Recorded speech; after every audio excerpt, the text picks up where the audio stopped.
The best engineer on the team gets promoted to lead it.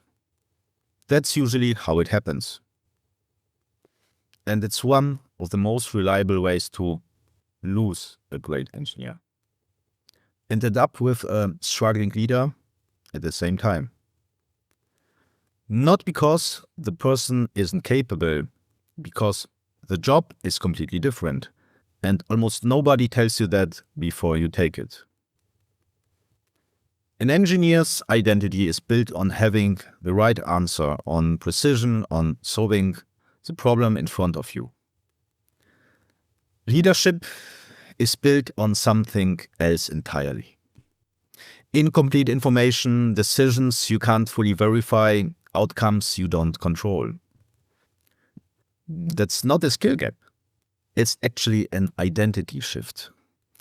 And if you don't make it consciously, the 3 traps I'm going to describe will make it for you. The first trap is the most obvious one. You keep doing the engineering. Not because nobody else can, because it feels faster, because you know the answer, because watching someone work through a problem you already solved feels inefficient. So you correct, you override, you step in.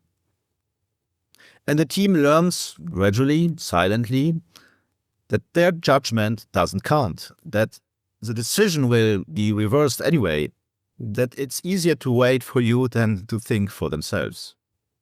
You didn't become a manager, you became a bottleneck with a new job title. The technical output might still be good, but you are now the single point of failure for every decision, and you have stopped developing the people around you. The second trap is less obvious and more dangerous.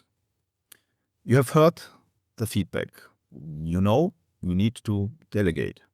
So you do, completely. The team handles the technical work. You handle the coordination, the reporting, the stakeholder calls. You trust them. That's what leadership looks like. Until the moment you need to be in the room. I experienced this directly in automotive development. During a customer status meeting, our lead engineer, the one who knew the technical details, was out sick. I stepped in. I held the meeting. Nobody noticed I was off, but I knew I was improvising my way through questions I couldn't fully answer. I was one probing question away from a situation I couldn't have managed. That was early in my leadership career. It was a wake-up call, the moment I understood what letting go too much actually costs. Not in the detail, but in the fundamentals. You don't need to know how the system works at the implementation level. But you need to understand it well enough to follow the substance and to know when something doesn't add up. You can lead without being in the detail, but you can't lead without understanding the substance. Those are not the same thing. And confusing them is where most engineering leaders get into trouble. The third trap is the one nobody talks about. The hardest person to lead isn't the one who challenges you. It's not the one who operates completely differently from you. Here's the thing. The hardest person to lead thinks exactly like you. It's like trying to lead your own reflection. Because you project, you assume they'd approach the problem the way you would. You skip the check-in because you think you already know how they are thinking, and you interpret silence as alignment. And that's exactly when the gap appears. There's a second version of this trap.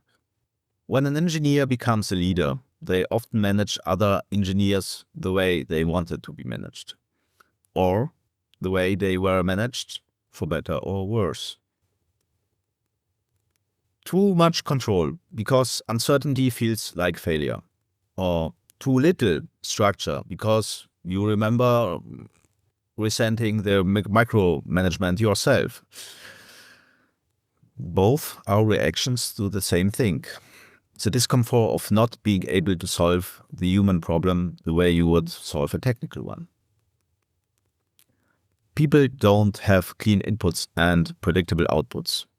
And that gap between how engineers think and what leadership actually requires is where most of the friction lives. Now, there is no silver bullet here, but there are practices that help. Ask for feedback explicitly from the team from above, not once as a deliberate rhythm, because you won't see your own blind spots without it. Build retrospectives into the work, not as process overhead, as structured moments where you ask, what did we assume and were we right?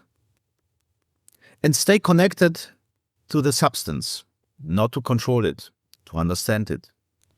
In a way that when the lead engineer is sick and you are in the room, you can hold the line.